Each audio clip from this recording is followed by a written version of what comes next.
Okay, beta, we are going to start our today's lecture. Let me share a PPT of today's lecture.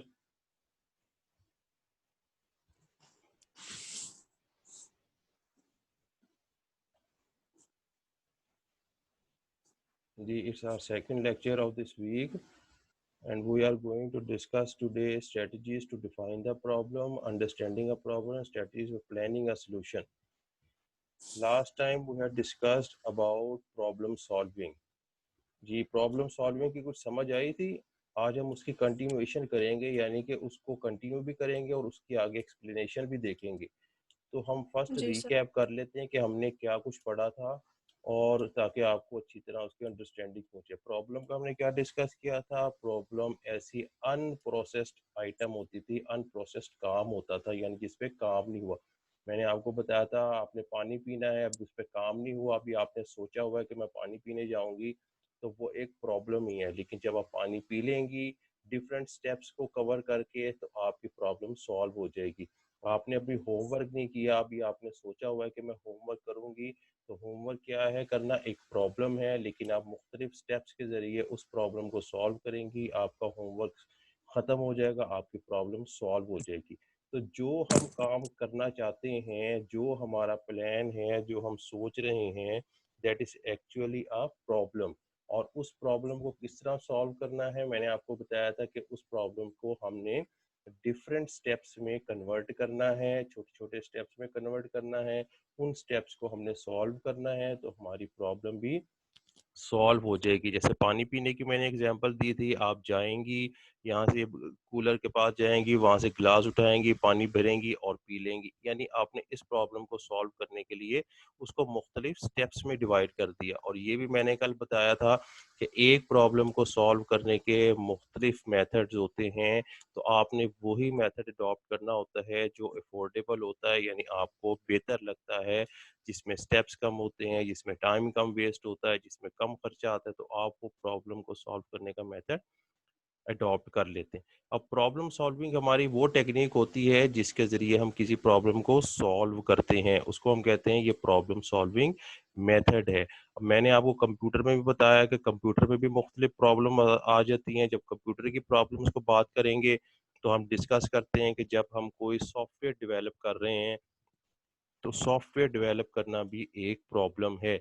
और उस problem को solve करने के लिए हमने उसके मुख्तलिफ स्टेप्स में मुख्तलिफ फेजेस के ज़रिए उस प्रॉब्लम को क्रॉस करना है, और आकर जाके हमने अपने प्रॉब्लम को सॉल्व कर लेना है, यानी हमारे सॉफ्टवेयर को डेवलप कर लेना है।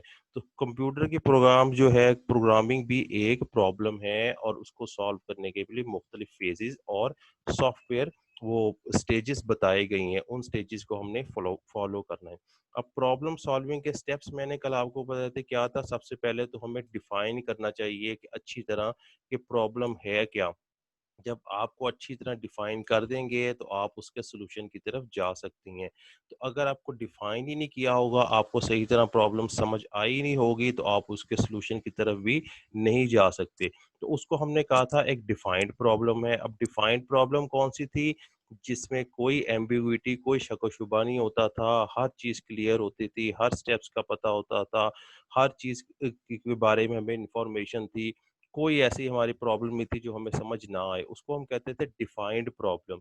और एक होती थी अनडिफाइंड प्रॉब्लम, कि जो सही तरह एक्सप्लेन ही ना की गई हो और हमें समझ ही ना आई हो, तो हम उसे कहते हैं अनडिफाइंड है। अब कल हमने मेथड देखे थे कि अनडिफाइंड प्रॉब्लम को डिफाइंड प्रॉब्लम में कन्वर्ट करने के मुख्तलिफ मेथड्स बताए गए थे। जैसे कि हम गैस लगाते थे, हम बैकग्राउंड नॉलेज लेते थे, हम उसकी पिक्चर्स को ड्रॉ करते थे, कोई एक मेथड लगाते थे जिससे हमारी अनडिफाइंड प्रॉब्लम जो है वो डिफाइंड प्रॉब्लम में कन्वर्ट हो जाती थी। तो जब हमारी अनडिफाइंड प्रॉब्लम डिफाइंड प्रॉब्लम में कन्वर्ट हो जाती थी, तो फिर हम उसके नेक्स्ट स्टेप पे चले जाते थे। तो हम नेक्स्ट स्टेप पे उस वक्त नहीं जा सकते जब तक हमारी प्रॉब्लम ही, यानी कि प्रॉब्लम सॉल्विंग का फर्स्ट स्टेप जो है डिफाइन द प्रॉब्लम, वो ही सही तरह क्लियर नहीं होगा, तो हम सेकंड स्टेज पे नहीं जा सकते। तो ये हमारा छोटा सा एक रीकैप था जो हमने कल डिस्कस किया था। आज भी सारे टॉपिक्स वही हैं, उसकी एक्सप्लेनेशन है, उसकी एग्जाम्पल है। तो अगर कल सही तरह समझ नहीं आया होगा तो आज आपने मुझसे क्वेश्चन करने हैं, मैं आपको ये दोबारा यहाँ पे अच्छे तरीके से समझाऊंगा। ठीक है बच्चों, समझ आ रही है? जी कहाँ चले गए? आ रही है सर। ठीक है, अब हम नेक्स्ट देखते हैं जी, नेक्स्ट क्या है हमारे पास। अब वो स्टार्टर पे पूछ रहा है, एक जनरल क्वेश्चन है जी कि टॉप डाउन डिजाइन क्या है। टॉप डाउन डिजाइन आपने याद रखना है कि प्रॉब्लम सॉल्विंग में ऐसे मेथड को कहते हैं जिसमें हम एक बड़ी प्रॉब्लम को छोटी प्रॉब्लम्स में डिवाइड कर लेते हैं और फिर उन छोटी छोटी प्रॉब्लम्स को सॉल्व करते हैं, तो हमारी बड़ी प्रॉब्लम भी सॉल्व हो जाती है। फॉर एग्जांपल, आपको हॉलीडे होमवर्क मिलता है, हॉलीडे होमवर्क आप एक दिन में नहीं कर सकते। आप उसका प्लान कर लेते हैं कि जी मैं रोज सुबह 9 से लेके 12 ओ क्लॉक तक अपना काम करूंगी और सारी छुट्टियों में इसी तरह काम करूंगी। तो आप उस पूरे वर्क को छोटे छोटे हिस्सों में डिवाइड करके डेली बेसिस पे आप रोज करते जाते हैं, जिससे आपका जो पूरा हॉलीडे होमवर्क है वो कंप्लीट हो जाता है। यानी कि एक बड़ी प्रॉब्लम को आपने छोटे छोटे हिस्सों में डिवाइड करके सॉल्व करना शुरू किया, जिससे हमारी बड़ी प्रॉब्लम ही सॉल्व हो गई है। तो इस मेथड को कहते हैं टॉप डाउन डिजाइन। जी, जिसको नहीं समझ आई टॉप डाउन डिजाइन की पूछ ले। जी बच्चों, आगे सर। ठीक सर है। एक्चुअली इट इज, क्या आवाज नहीं आई? वो सर स्ट्रैटेजीज होती है इंफॉर्मेशन को प्रोसेस करने की। जी, तो ये टॉप डाउन डिज़ाइन को ये अलहदा शॉर्ट क्वेश्चन भी आ सकता है, इसको आपने याद रखना है कि एक बड़ी प्रॉब्लम को छोटे पार्ट्स में डिवाइड करके और फिर हर पार्ट को इंडिविजुअली हमने सॉल्व करके तो बड़ी प्रॉब्लम को सॉल्व। इसी तरह जब आप कंप्यूटर में एक सॉफ्टवेयर को डेवलप करते हैं तो पूरा सॉफ्टवेयर नहीं डेवलप कर लेते, सॉफ्टवेयर के मुख्तलिफ पार्ट्स को, मुख्तलिफ मॉड्यूल्स को, छोटे छोटे मॉड्यूल को पहले डेवलप करते हैं। और जब सारे मॉड्यूल्स, सारे छोटे-छोटे पार्ट हमारे पास डेवलप हो जाते हैं, तो हम उन सबको जॉइन कर देते हैं और हमारा एक बड़ा सॉफ्टवेयर बन जाता है। यानी कि हमने बड़े सॉफ्टवेयर को बनाने के लिए भी टॉप डाउन डिज़ाइन इस्तेमाल किया है कि छोटे-छोटे प्रोसेस में उसको कन्वर्ट करके छोटे-छोटे हिस्सों में बना के उनको पहले बनाया है और बाद में सबको जॉइन कर दिया है, तो हमारी बड़ी प्रॉब्लम भी सॉल्व हो गई है, यानी हमारा बड़ा सॉफ्टवेयर तैयार हो गया। ठीक है, तो ये टॉप डाउन डिज़ाइन आपने याद रखना है। अब कल हमने प्रॉब्लम सॉल्विंग का सबसे पहले मेथड किया था कि define the problem. Define the problem क्या थी कि जिसमें कोई एम्बिग्विटी नहीं होती थी, गोल भी क्लियर होता था, उसको सॉल्व करना इजी हो जाता था, समझना आसान था और तमाम कंडीशन और तमाम उसका क्राइटेरिया हमें अच्छी तरह जहन में याद था। तो उसको कहते थे हमारे पास डिफाइनिंग ए प्रॉब्लम है। जब प्रॉब्लम हमारे पास डिफाइन हो जाती थी तो फिर हम इसके दूसरे स्टेप की तरफ यानी अंडरस्टैंडिंग की तरफ जाते थे। अगर आपको एक चीज़ अच्छी तरह याद हो गई है, समझ आ गई है, डिफाइन हो गई है, तो फिर आप उसके क्या करते हैं, उसके सॉल्यूशन की तरफ जाते हैं, उसको अंडरस्टैंड कर लेते हैं। लेकिन अगर मैंने आपको अच्छे तरीके से समझाई ना हो तो आप उसको अंडरस्टैंड भी नहीं कर सकते। तो अगर प्रॉब्लम हमारे पास डिफाइन है तो हमारे लिए अंडरस्टैंडिंग आसान है, अगर प्रॉब्लम डिफाइन नहीं है तो हमारे लिए अंडरस्टैंडिंग मुश्किल है। अब अनडिफाइंड प्रॉब्लम को डिफाइंड प्रॉब्लम में कन्वर्ट करने के लिए मैंने कल तरीके बताए थे, 2-3 मेथड बताए थे, जिसमें क्या था, गेन बैकग्राउंड नॉलेज था या यूज गैसेस, अंदाजा आप लगा सकते थे कि इस तरह हो सकता है तो शायद प्रॉब्लम सॉल्व हो जाए, या थर्ड मेथड था कि आप पिक्चर कर लें, उसकी पिक्चर को ड्रॉ कर। इन तीनों मेथड्स में से कोई एक मेथड आप अप्लाई करेंगे तो हमारी अनडिफाइंड प्रॉब्लम जो है डिफाइंड प्रॉब्लम में कन्वर्ट हो जाएगी। तो अब कल हमने सिर्फ इनके नेम्स देखे थे, अब जरा थोड़ा इसको डिटेल से पढ़ेंगे कि ये अनडिफाइंड प्रॉब्लम को डिफाइंड में प्रॉब्लम कन्वर्ट करने के लिए क्या तरीका है, इसको एक्सप्लेन किस तरह करते हैं। तो सबसे पहले हमने देखना है जी gain background knowledge. Gain background knowledge का क्या मीनिंग है कि आप उससे जो प्रीवियस नॉलेज है उससे रिलेटेड बैकग्राउंड जो उसका पीछे नॉलेज है वो नॉलेज हासिल करें।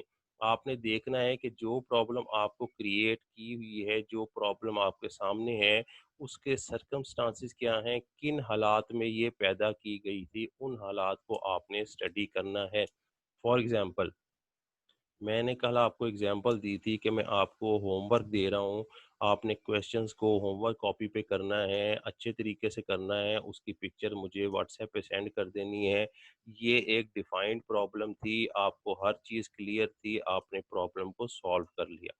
लेकिन मैंने आपको दूसरी एग्जांपल दी थी, अगर मैं आपको कहूँ कि जी मैं कल से ऑनलाइन क्लासेस लूँगा और ये कह के बंद कर दूँ, तो इसका मतलब है कि वो प्रॉब्लम आपको अच्छी तरह डिफाइन नहीं की गई। अब आप सब लोग एम्बिग्विटी में होंगे कि पता नहीं सर कब कितने बजे क्लास लेंगे, कितना पीरियड होगा, कौन-सा पीरियड होगा, नेट की ज़रूरत होगी और कौन-सी डिवाइस की ज़रूरत होगी। तो ये सब चीज़ें आपके ज़हन में गर्दिश करती रहेंगी, आप सोचते रहेंगे कि क्या है, क्योंकि आपको डिफाइन सही तरीके से नहीं किया। अब आपने इस अनडिफाइंड प्रॉब्लम को डिफाइन में कन्वर्ट करना है, तो आपने इन 3 मेथड में से कोई एक मेथड अप्लाई करना है। सबसे पहले हम कहते हैं जी गेन बैकग्राउंड नॉलेज। अब जो मैंने आपको बताया कि जी आपने ऑनलाइन क्लास होगी, ये भी एक अनडिफाइंड प्रॉब्लम है। अब इसकी बैकग्राउंड आपने नॉलेज किस तरह हासिल करनी है? आप सब लोग परेशान होंगे कि पता नहीं सर ने किस तरह क्लास लेनी है, ऑनलाइन का मेथड क्या है, कितने टाइम पे होगी, कितना पीरियड होगा, कौन से नंबर का पीरियड, हर चीज़ आपको क्लियर कुछ भी नहीं है। लेकिन आप एक आइडिया लगा सकते हैं, आप उसका बैकग्राउंड नॉलेज हासिल कर सकते हैं कि किन हालात में सर ने ये फैसला किया था कि हम ऑनलाइन क्लासेस लेंगे। तो आपको अंदाज़ा होगा कि जी कोरोना वायरस की प्रॉब्लम थी, सारे स्कूल फ़ौरन बंद हो गए थे, सर भी हमें ये कह के तो फ़ौरन स्कूल से चले गए थे, छुट्टी हो गई थी। ये उसके सर्कमस्टांसेस थे जिसमें हमारी वो प्रॉब्लम क्रिएट होगी। अब आप उसको सोचेंगे कि इसका बैकग्राउंड नॉलेज क्या हो सकता है? तो आपको याद आएगा कि हो सकता है कि हमारे स्कूल की भी एक वेबसाइट है। हो सकता है सर ने उस वेबसाइट पे कोई ना कोई इन्फॉर्मेशन ज़रूर अपलोड की हो। या आप सोचें कि जी हमारे स्कूल का एक यूट्यूब चैनल भी है। हो सकता है सर ने वहाँ पे कोई वीडियो बना के कुछ इन्फॉर्मेशन करके वहाँ शेयर की हो। या आप सोच सकते हैं कि हम व्हाट्सएप ग्रुप पे भी हमारा एक ग्रुप बना हुआ है, तो हो सकता है सर ने वहाँ पे हमारी कोई इन्फॉर्मेशन स्टोर की हो। तो ये अब आपने क्या काम किया है, आपने उस अनडिफाइंड प्रॉब्लम के बारे में उसका बैकग्राउंड नॉलेज हासिल करना शुरू कर दिया है। और जब आप इसमें से किसी एक पॉइंट पे पहुँचेंगे, हो सकता है आप स्कूल की वेबसाइट पे चले जाएँ, वहाँ जाके देखें, वहाँ मैंने पूरा प्रोसीजर लिखा हो, तो आपको अनडिफाइंड प्रॉब्लम डिफाइंड में कन्वर्ट हो जाएगी, हर चीज़ क्लियर हो जाएगी। तो इसका मतलब है कि हमारी फर्स्ट स्ट्रैटेजी जो है, गेन बैकग्राउंड नॉलेज, उसने काम कर दिया। यानी कि हमारी अनडिफाइंड प्रॉब्लम को डिफाइंड में कन्वर्ट कर दिया। अब हमारी इस स्टेप में ही फर्स्ट स्टेप में भी हमारी अनडिफाइंड प्रॉब्लम डिफाइंड में कन्वर्ट हो गई है, तो अब हमें से दोनों बाकी steps use gases and draw a picture करने की ज़रूरत नहीं रही है। अगर हमारी फर्स्ट स्टेप में ही हमारी प्रॉब्लम जो है डिफाइंड नहीं होगी, तो फिर हमने बाकी स्टेप्स करने। लेकिन यहाँ पर हम देखते हैं कि हमें स्कूल की वेबसाइट पर ही सारी इन्फॉर्मेशन मिल गई है, तो हमारी जो एम्बिग्विटीज़ थी वो सॉल्व हो गई हैं, हमारे जो ज़हन में जो पेचीदगियाँ थी, जो नई चीज़ समझ आ रही थी वो भी सॉल्व हो गई है, तो हमारी अनडिफाइंड प्रॉब्लम फर्स्ट स्टेप में ही सॉल्व हो गई है। तो अगर फर्स्ट स्टेप में हमारे गेन बैकग्राउंड नॉलेज में अनडिफाइंड प्रॉब्लम सॉल्व नहीं होती है, तो फिर हम सेकंड स्टेज पे जाते हैं। सेकंड क्या कहता है जी, यूज़ गेसेस, यानी कि आप अपने अंदाज़े लड़ाएँ कि किस तरह हो सकता है। कोई कहेगा, आपका फ्रेंड कहेगा, या सर को फ़ोन कर लेते हैं, कोई कहता है नहीं सर का फ़ोन नंबर नहीं है, हम ऐसा करते हैं किसी और तरीके से इन्फॉर्मेशन। कोई कहता है कि यार उनके किसी और मेरे फ्रेंड के स्कूल में भी ऑनलाइन क्लासेस शुरू हुई हैं, उनसे इन्फॉर्मेशन ले लेते हैं। तो अब आप सब लोग अपने गेसेज़ इस्तेमाल कर रहे हैं, आप लोग अपने अंदाज़े इस्तेमाल कर रहे हैं। तो आप में से किसी ने कहा होगा कि हमारे एक फ्रेंड के स्कूल में भी ऑनलाइन क्लासेस हो रही हैं, हम उनसे इन्फॉर्मेशन लेते हैं। तो आपने कहा ठीक है, हम उनसे इन्फॉर्मेशन ले लेते हैं। आपने अपने फ्रेंड को फ़ोन किया और उसने आपको बता दिया कि जी वेबसाइट के अलावा भी आप अपने व्हाट्सएप ग्रुप भी चेक कर सकते हैं, दूसरी चीज़ें भी चेक कर सकते हैं, आपको उसके बारे में पता चल जाएगा। हमारा टाइम टेबल ये है, हमारी क्लास इतने मिनट की होती है। इसका मतलब है आपका जो गेस्ट था, अगर उस फ्रेंड ने आपकी इन्फॉर्मेशन आपको दे दी है, आपका प्रॉब्लम को सॉल्व कर दिया है, तो आपकी जो अनडिफाइंड प्रॉब्लम है वो डिफाइंड में कन्वर्ट हो जाएगी, यानी कि सॉल्व हो जाएगी। किसके ज़रिए? आपके गेसेस के ज़रिए। आप किसी में से जो सही गैस होगा आप कोई अंदाजा लगा देते हैं कि जी इसका आंसर ये होगा, दूसरा कहता है नहीं इसका आंसर ये होगा, तो किसी ना किसी का गैस जो होता है वो ठीक काम कर जाता है, किसी का गलत काम कर जाता है। तो अभी आपके किसी फ्रेंड ने बताया होगा कि इसका गैस ये हो सकता है कि हम अपने फ्रेंड से नॉलेज लें ऑनलाइन क्लासेस की, तो हो सकता है कि वहाँ पे आपकी प्रॉब्लम सॉल्व हो जाए, आपकी अनडिफाइंड प्रॉब्लम जो है डिफाइंड में कन्वर्ट हो जाए, और जब डिफाइंड में कन्वर्ट हो जाएगी तो फिर हम उसकी अंडरस्टैंडिंग की तरफ जाएंगे। इसका मतलब है अगर हमारी प्रॉब्लम हमारे बैकग्राउंड नॉलेज से कंप्लीट नहीं होती तो फिर हम सेकंड स्टेज पे जाएंगे जहां हम यूज गैसेस करेंगे, अपने अंदाजे लगाएंगे, और अगर अंदाजे से ही हमारी जो वो प्रॉब्लम डिफाइन हो सकती है तो फिर हम नेक्स्ट स्टेज पे जाएंगे। लेकिन अगर हमारी सेकंड स्टेज पे ही हमारी प्रॉब्लम अनडिफाइंड रहेगी तो फिर हम थर्ड पे जाएंगे। थर्ड पे क्या है जी, ड्रॉ अ पिक्चर। फिर हम उसकी एक पिक्चर ड्रॉ कर लेंगे। पिक्चर्स के बारे में हम अगले टॉपिक्स में पढ़ेंगे जिसमें हम फ्लो चार्ट वगैरह भी पढ़ेंगे। अभी मैं आपको जिसका जस्ट एक आइडिया देता हूँ। देखिए अगर मैं आपको एक सिनेरियो बता रहा हूँ जी कि एक हिल स्टेशन है, पहाड़ हैं, ऊपर बादल आए हुए हैं इधर खेत हैं, लोग फिर रहे हैं, दरिया बह रहा है, डिफरेंट किस्म का उसमें सिनेरियो आपको एक बना दिया, वो आइडियल सी सिचुएशन बता दी है। तो दूसरे पेज पे मैं वो सारी चीजें जो है एक पेज पे लिखता जा रहा हूँ, पूरी उसकी डिटेल लिख रहा हूँ। अब मैं आपको बताऊं दूंगा, पूछूंगा कि बताएं मुझे इस पिक्चर को देख के और इस राइट अप को देख के कि क्या आपको समझ आई है। तो आप सबसे पहले पिक्चर को ही देखेंगे, पिक्चर को देख के आइडिया लगाएंगे कि हमें पिक्चर समझ आ गई है, इसका जो मकसद है वो ये है, बजाय इसके कि आप रीडिंग करेंगे। Reading is a difficult task. अब वैसे कोई भी उस पेपर को, उस पेज को रीड नहीं करेगा, सब पिक्चर्स देख के ही अपने अपने गैसेस या अंदाजा लगा लेंगे। तो इसका मतलब ये है कि जो पिक्चर होती है वो ज्यादा तेजी से काम करती है as compare to other contents. दूसरे कंटेंट्स के मुकाबले में पिक्चर ज्यादा तेजी से काम करती है, ज्यादा हमें अंडरस्टैंडिंग हो जाती है, ज्यादा हमारी प्रॉब्लम को सॉल्व कर देती है। तो अगर हम सिनेरियो को देखेंगे, लिखे हुए सिनेरियो को देखेंगे तो हमें वो पढ़ने में, अंडरस्टैंड करने में टाइम लगेगा। लेकिन जब हम वही एज ए पिक्चर की फॉर्म में देख लेंगे तो हमारी प्रॉब्लम जल्दी सॉल्व हो जाएगी। तो ये थर्ड हमारा स्टेप था जिसमें हमने देखा था कि एक अनडिफाइंड प्रॉब्लम को डिफाइंड प्रॉब्लम में किस तरह कन्वर्ट किया जाता है। तीन मेथड मैंने आपको बताए थे। तीन मेथड में से जिस स्टेज पे भी आपकी प्रॉब्लम डिफाइंड हो जाती है आपने बाकी स्टेजेस को छोड़ देना है। अगर फर्स्ट स्टेज पे आपकी प्रॉब्लम को सॉल्व हो, डिफाइंड हो जाती है तो यूज गैसेस और ड्रॉ अ पिक्चर, ये स्टेजेस को आप छोड़ देंगे। लेकिन अगर सेकंड स्टेज पे आती है तो थर्ड स्टेज को छोड़ देंगे। और थर्ड स्टेज पे डेफिनेटली आपकी प्रॉब्लम जो अनडिफाइंड है वो डिफाइंड में कन्वर्ट हो जाती है। जी बच्चों, आपको पता लगा अनडिफाइंड प्रॉब्लम को डिफाइंड में कन्वर्ट करने का मेथड? जी कहाँ पे हैं सारे, सो तो नहीं गए? जी सब सो गए मुझे लगता है, सब सो गए। किधर है हफ्सा खान, किधर है बिहा, किधर है इरसा, किधर है? जी आवाज आ रही है सबको? अपनी वीडियोस ऑन करें, सब वीडियोस ऑन करें, मैं देखूं लेक्चर अटेंड कर रहे हैं कि नहीं। बिहा, हफ्सा, इरसा, वीडियोस ऑन करें। जी बच्चों किधर चले गए? जी सर। सब वीडियोस ऑन करें। किधर हैं सारे? मैं इतनी देर से सर आपको इधर ही कॉल है। कर रहा हूँ। सॉरी सर, इधर ही थे। कहाँ हैं? सो तो नहीं गए सारे? नहीं सर, सोने वाले। तो किधर है फिर? मुझे आप रिस्पॉन्ड क्यों नहीं कर रहे? मैं कितनी देर से आपको आवाज दे रहा हूँ। Sorry sir. बाकी किधर हैं? बाकी किसी की आवाज नहीं आ रही। सर इधर ही है। वीडियोस ऑन करें मैं देखूं, इधर ही है या कहाँ है? सर इधर ही है। वीडियोस क्यों नहीं? आपको पता है ना कि सर्कुलर आ गया है कि वीडियोस ऑन करनी है। पढ़ा है ना सर्कुलर सर आपने? नहीं। पढ़ा सर है ना मैंने उस नहीं पढ़ा। आज पढ़ लेते, आज दोबारा मैं सेंड करवाता हूँ, पता लग ठीक। जाएगा कौन कौन अटेंटिव है, कौन समझ रहा है और कौन सो रहा है। इसमें से नजर आ जाएगा। सो तो नहीं रहा कोई?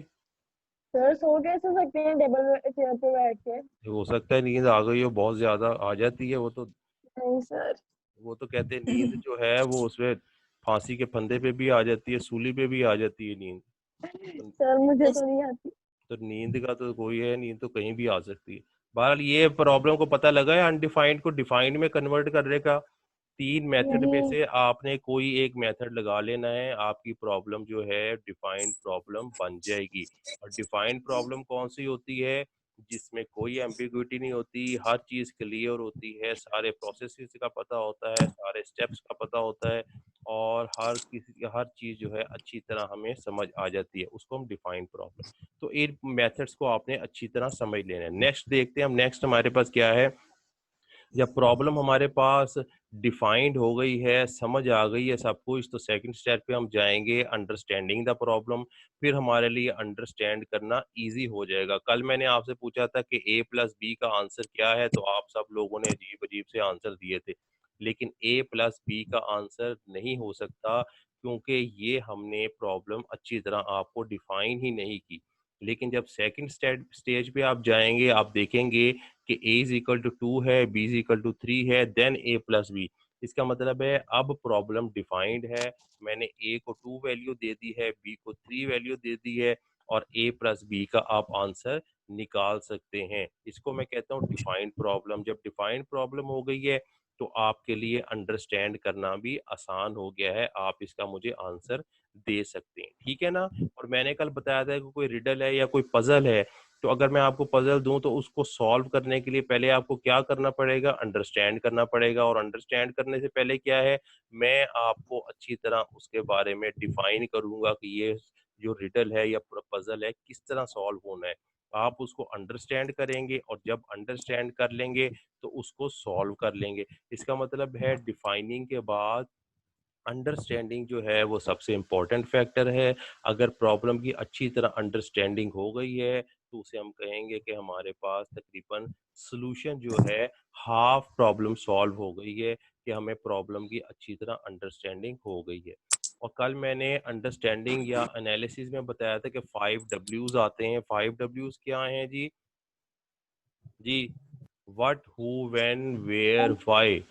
ये 5 डब्ल्यूज का किसको नहीं पता? ये पता है सबको? पता है। ठीक है, 5 डब्ल्यूज याद रखने हैं। शॉर्ट क्वेश्चन भी आ सकता है कि 5 डब्ल्यूज क्या हैं। कल भी मैंने आपको 5 डब्ल्यूज की एग्जांपल दी थी कि अगर मैं ऑनलाइन क्लासेस ले रहा हूँ तो उसके 5 डब्ल्यूज इस तरह बन सकते हैं। आज एक दूसरी मैं एग्जांपल दे रहा हूँ, इसको भी अच्छी तरह अंडरस्टैंड कर लें कि suppose your class teacher assign your task to prepare a list of student. अब आपके क्लास टीचर ने आपको एक काम दिया हुआ है कि आप अपनी क्लास के स्टूडेंट्स में से ऐसे बच्चों के नाम सर्च करें जो ए से स्टार्ट होते हैं। ठीक है, सिनेरियो समझ आ रहा है ना? कि ऐसे बच्चों के आपने नाम सर्च करने हैं जो ए से स्टार्ट होते हैं, ताकि हम उनको स्कूल की जो डायरेक्टरी बन रही है उसमें लग सकें। ठीक है, और ये काम आपने करना है 1 वीक में करना है। अब इसमें 3 चीजें आपको बता दी गई हैं। एक तो ये बताया है कि ए से आपने स्टूडेंट्स के नेम सर्च करने हैं। दूसरा बता दिया है कि वो हमने स्कूल की डायरेक्टरी में लिस्ट लगानी है। तीसरा ये काम बता दिया है कि विद इन अ वीक आपने ये काम करना है। अब इसमें हमने 5 डब्ल्यूज कैसे सर्च करने हैं, देखें। व्हाट क्या है जी? List of students name starting with the letter. कि क्या चीज आप सर्च कर रहे हैं? उन स्टूडेंट्स के नाम सर्च कर रहे हैं जो ए से स्टार्ट हुए हैं। और हु, किन के नाम या सर्च कर रहे हैं? स्टूडेंट्स हैं वो जिनके हम सर्च कर रहे हैं। क्यों कर रहे हैं? वाई क्यों कर रहे हैं? क्योंकि हमने स्टूडेंट्स की डायरेक्टरी तैयार करनी है। और व्हेन, कितने दिन में आप ये काम कर सकते हैं? Within a week. और वेयर, कहाँ पे आपने ये काम करना है? स्कूल में काम करना है। तो इस एग्जाम्पल में भी आप देखें, इस पूरे सिनेरियो में भी मैंने आपको 5 डब्ल्यूज निकाल कर दे दिए हैं। तो मैंने कल भी बताया था कि आपकी जो भी प्रॉब्लम होगी उसमें से आप 5 डब्ल्यूज निकाल सकते हैं। इसका मतलब है अगर आपने 5 डब्ल्यूज निकाल दिए तो आपको उसकी जो अंडरस्टैंडिंग है वो ज़्यादा क्लियर हो जाएगी। अब मुझे ऊपर वाला सिनेरियो पढ़ने की ज़रूरत नहीं है, मैंने सिर्फ इसको what, who, why, when, where, मैं सिर्फ ये 5 डब्ल्यूज ही पढ़ूंगा तो मुझे ऊपर वाले सारे सिनेरियो की समझ आ जाएगी। तो इसका मतलब है ये हमने इसकी एक समरी तैयार कर ली है कि हमने अंडरस्टैंडिंग में पूरी प्रॉब्लम को स्टडी करने की बजाय उसमें से 5 डब्ल्यूज निकाल लिए हैं, और उन 5 डब्ल्यूज को जब हमने पढ़ा है तो हमें सारी प्रॉब्लम अंडरस्टैंड हो गई है। तो 2 स्टेप्स हमने कंप्लीट कर लिए हैं। एक तो हमने डिफाइन द प्रॉब्लम कर ली है, जब अच्छी तरीके से डिफाइन हो गई है तो फिर हमने उसको अंडरस्टैंड अच्छे तरीके से कर लिया है। और अंडरस्टैंड को और ज़्यादा अच्छे तरीके से कर अंडरस्टैंड करने के लिए क्या प्रोसीजर है कि हम उसमें से 5 डब्ल्यूज निकाल लें, और 5 डब्ल्यूज मैंने एक कल एग्जांपल में आपको निकाल के दिखाए थे, और एक आज एग्जांपल में हमने 5 डब्ल्यूज निकाल लिए हैं। तो हम सिर्फ 5 डब्ल्यूज को ही देखेंगे तो हमारे पास सारी अंडरस्टैंडिंग हो जाएगी। तो अंडरस्टैंडिंग को हम कहेंगे तकरीबन हमारा हाफ सोल्यूशन जो है वो प्रॉब्लम का हो चुका है। ठीक है, तो ये 5 डब्ल्यूज आपने अच्छी तरह याद कर लेने।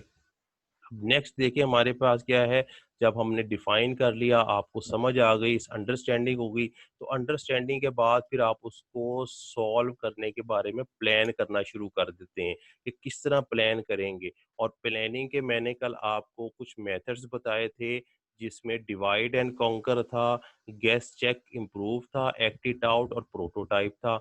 ये प्लानिंग के मेथड थे। अब हम इसको थोड़ा सा डिटेल से पढ़ते हैं। सबसे पहले हमारे पास है डिवाइड एंड कंकर।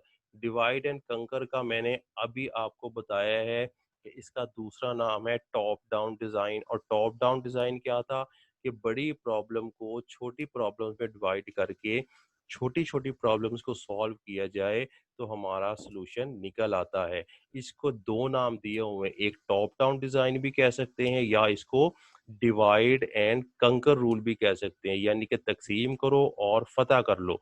तो आपने बड़ी प्रॉब्लम को छोटे छोटे पार्ट्स में डिवाइड करना है और उसको फतह कर लेना है। उन छोटी प्रॉब्लम्स को सॉल्व किया तो हमारे पास क्या आ गया, पूरी बड़ी प्रॉब्लम का सॉल्यूशन आ जाएगा।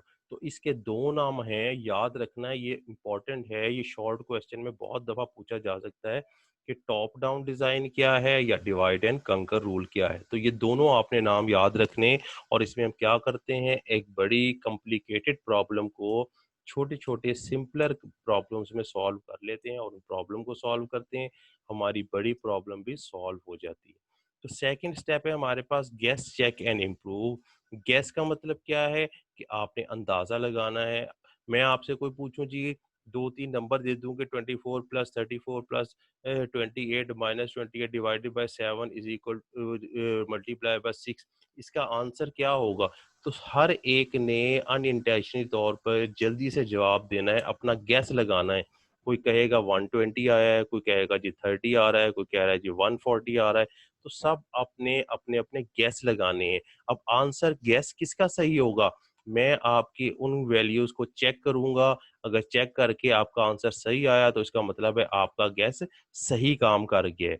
तो गैस में आप अपना अंदाजा बताते हैं, अंदाजे वाली वैल्यू बनाते हैं, और उसको वेरीफाई करने के लिए आप उसको चेक करते हैं कि हाँ क्या ये मैंने जो अंदाजा बताया है ये ठीक है कि नहीं है। अगर आपने उसको चेक कर लिया और आपका कि आंसर सही आया तो इसका मतलब है आपका गैस काम कर गया, ठीक काम किया है उसने, ठीक है। और उसमें फिर इम्प्रूवमेंट भी हो सकती है। इम्प्रूवमेंट तो हर लम्हे आ सकती है। फॉर एग्जांपल आपका एक मोबाइल है, मोबाइल बहुत पुराना है, तो मोबाइल तो पुराना हो गया लेकिन आप देखती हैं कि उसमें सॉफ्टवेयर जो है अपडेट होता रहता है, उसमें इम्प्रूवमेंट आती रहती है। तो ये हमने गैस चेक और इम्प्रूव इसलिए किया है कि हम गैस वाली अपने अंदाजे वाली वैल्यू लगाएं, उसको चेक करें, अगर वो ठीक है तो आंसर हमारा सही आ जाएगा, और उस सही वैल्यू को भी इम्प्रूव किया जा सकता है। तो ये हमारा सेकंड मेथड होगा, गैस चेक एंड इम्प्रूव। तो ये प्लानिंग के मेथड है, याद रखना है। फर्स्ट मेथड हमने हमने डिवाइड एंड कंकर पढ़ा था, जिसको टॉप डाउन डिजाइन भी कहते थे।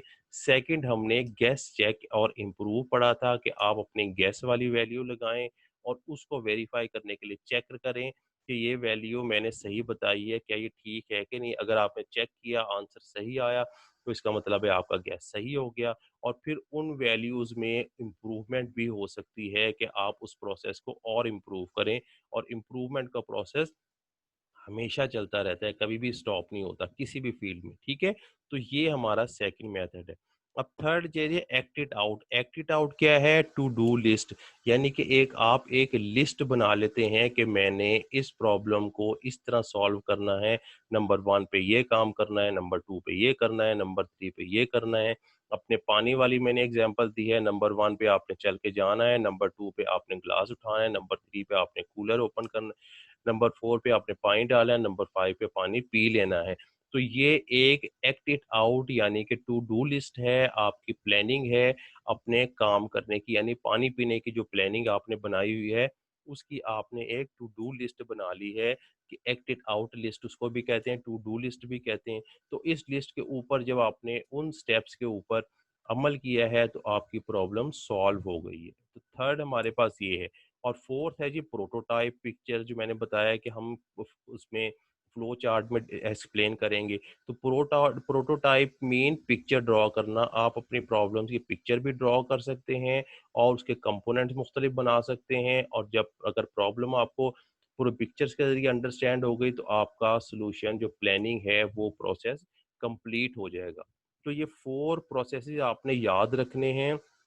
कल हमने सिर्फ इनके नेम देखे थे। एक तो हमने अनडिफाइंड प्रॉब्लम को डिफाइंड प्रॉब्लम में कन्वर्ट करने के 3 मेथड कल डिस्कस किए थे, आज उनकी एक्सप्लेनेशन देखी है कि गेन बैकग्राउंड नॉलेज हासिल कर लें। अगर बैकग्राउंड नॉलेज का भी मैंने बताया कि ऑनलाइन की एग्जांपल दी है आपको, अगर ये काम नहीं करता तो आप अपने गैस लगा लें, और गैस के लिए आप अपनी फ्रेंड को भी फ़ोन कर सकते हैं, उससे पूछ सकते हैं कि जी ऑनलाइन क्लासेस का क्या प्रोसीजर है, उससे कुछ हेल्प मिल जाएगी तो हो सकता है आपका गैस भी काम कर जाए। और अगर नहीं गैस भी काम कर रहा तो फिर आप पिक्चर्स ड्रॉ करें, जैसे मैंने सिनेरियो बताया है कि एक पूरा सीन बना लें और उसकी डिटेल दूसरे पेज पे लिख दें, तो आप सिर्फ सीन को देख के ही प्रॉब्लम को अंडरस्टैंड कर लेंगी, आपको उसका पूरा पेज पढ़ने की ज़रूरत नहीं रहेगी। तो ये 3 स्ट्रैटेजीज़ थी हमारी अनडिफाइंड प्रॉब्लम को डिफाइन में कन्वर्ट करने के लिए। और उसके बाद हमने इसकी प्लानिंग की तरफ आए, अंडरस्टैंडिंग हो गई थी हमारी, फिर हमने प्लानिंग की तरफ आए थे। प्लानिंग में हमने देखा था ये कौन-कौन से मेथड हैं। प्लानिंग में हमारे पास ये सारे मेथड थे। डिवाइड एंड कंकर का मेथड था, जिसे टॉप डाउन डिजाइन भी कहते थे। बड़ी और कॉम्प्लिकेटेड प्रॉब्लम को छोटे छोटे पार्ट्स में डिवाइड करके सॉल्व कर लेते, हमारी बड़ी प्रॉब्लम सॉल्व हो जाती। गैस चेक और इम्प्रूव में आप अपने अंदाजे से कोई गैस लगाते थे और उस अंदाजे की वैल्यू को करने के लिए आप चेक करते थे, वैल्यू इंसर्ट करते थे। अगर आंसर सही आ गया तो आप कहते थे मेरा गैस सही काम कर गया है। लेकिन उसमें इम्प्रूवमेंट का पहलू भी आप देखते थे कि इसमें फर्दर इम्प्रूवमेंट हो सकती है कि नहीं। एक्टेड आउट आपकी टू डू लिस्ट थी, जैसे मैंने पानी की एग्जांपल दी है कि आपने सारे स्टेप्स को एक सीक्वेंस में करके लिख दिया और इन सीक्वेंस के स्टेप्स को आप सॉल्व कर दे गए, आपका पानी पीने वाली प्रॉब्लम भी सॉल्व हो गई। और प्रोटोटाइप में आप पिक्चर्स को ड्रॉ कर लेंगे। तो ये हमारे पास प्रॉब्लम सॉल्विंग का एक टॉपिक था, डिटेल से हमने 2 लेक्चर में पढ़ा है। उम्मीद है आपको समझ आ गई होगी। इसको खुद भी स्टडी करना है क्योंकि ये बहुत इंपॉर्टेंट टॉपिक है। ये आप हायर क्लासेस में भी जाएंगे तो ये प्रॉब्लम सॉल्विंग का मेथड जो है आपको हर क्लास में मिलता जाएगा। तो इसको कोशिश करें अच्छी तरह अंडरस्टैंड कर लें, कोई डिफिकल्ट नहीं है। मैंने हर चीज़ की आपको एग्जांपल दी है, अगर आप एग्जांपल्स को ही अंडरस्टैंड कर लेती हैं तो आपको पूरा प्रोसेस पता चल जाएगा। ये 2 मैंने वेबसाइट्स दी हैं, इसको भी देखना है, आपको प्रॉब्लम सॉल्विंग के इन मेथड्स का भी पता चल जाएगा। और इसके अलावा आपने अपनी होम असाइनमेंट भी करनी है। होम असाइनमेंट कोई भी तैयार नहीं कर रहा। अभी आपने की है, इससे आपने की है होम असाइनमेंट प्रीवियस जो मैंने दी थी? जी, सर हमने कितना पता कि हम नहीं गलत लिख रहे हैं सही लिख रहे हैं, क्या? कॉपी पे कॉल पे लिखा हुआ है सर सही लिख रहे हैं, क्वेश्चन क्या है हम कैसे कर सकते हैं? बेटा देखें सर और मैं हम हर फाइल कैसे हम भेजेंगे क्या करेंगे? करेंगे। देखें देखें ना, ये क्वेश्चन है strategies to define a problem. अब इसका आंसर देखें, ये लिखा हुआ है strategies to define a problem. ठीक है ना? आप लिखेंगे जी कि हम ये कर सकते हैं, गेन बैकग्राउंड नॉलेज हासिल कर सकते हैं, उसकी डिटेल लिख दें।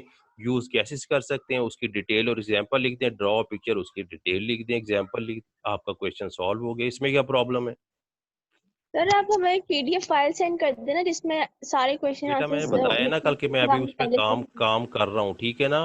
वो जब कंप्लीट होगी आपको भेज दूंगा। लेकिन अभी आपको अगर इस पीपीटी का भी, इसको मैं पीपीटी को मैं पीडीएफ फॉर्म में आप तक सेंड कर रहा हूँ, तो आप उस पीडीएफ का प्रिंट लेके आप अपने पास ले लें तो आपके पास तो सारा वो नोट्स आ जाएंगे, फिर आपको तो किसी नोट्स की जरूरत ही नहीं होगी। आप इसके प्रिंट ले लें। अगर प्रिंट नहीं ले सकते तो इसमें से देख के किसी तरीके से आंसर इसके दिए हुए हैं, इसको अपनी कॉपीज पे लिखें। लेकिन बेस्ट यही है कि इसका प्रिंट आप ले लें, ठीक है ना? जब आप प्रिंट ले लेंगे तो आपके पास इसमें सारे क्वेश्चंस के आंसर आपको मौजूद हैं, बल्कि इसमें मैंने ज्यादा डिटेल से आंसर लिखे हुए हैं, एग्जाम्पल्स ऐड की हुई हैं। तो नोट्स में ज़्यादा सिंप्लीफाई हैं, लेकिन ये जो मैं आपको इसमें बता रहा हूँ, इसमें मैंने आपको एक्सप्लेन करने के लिए ज़्यादा एग्ज़ाम्पल्स दिए हैं। तो ज़्यादा कोशिश किया करें इन पीपीटीज़ की पीडीएफ फॉर्म जो है उसका प्रिंट लेके उसके मुताबिक क्वेश्चन सॉल्व करें, आपकी सारी प्रॉब्लम्स सॉल्व हो जाएँगी। ठीक है बच्चों? तो ये आपने जी काम करना है। ठीक है? सर। जी, जी। सर मैं आपको हर रोज काम नहीं भेजा करूंगी, जो भी काम होगा मैं आपको हफ्ते के हफ्ते भेजा करूंगी सर, वो चले काफी जो मुश्किल हो भी है जाएगा। लेकिन करना ज़रूर है, ठीक है ना? कोई काम ठीक। आपका मिसिंग ना हो, क्योंकि अब हमने फर्स्ट चैप्टर खत्म कर लिया है। अब हम ये देखें नेक्स्ट चैप्टर हमारा स्टार्ट हो गया और उसके भी 2 लेक्चर हो गए हुए हैं। तो ये सारा आपका काम मिसिंग नहीं होना चाहिए। जब हमारे स्कूल इंशाल्लाह खुलेंगे तो फिर हम इनसे कंटिन्यू करेंगे, आगे जाएँगे।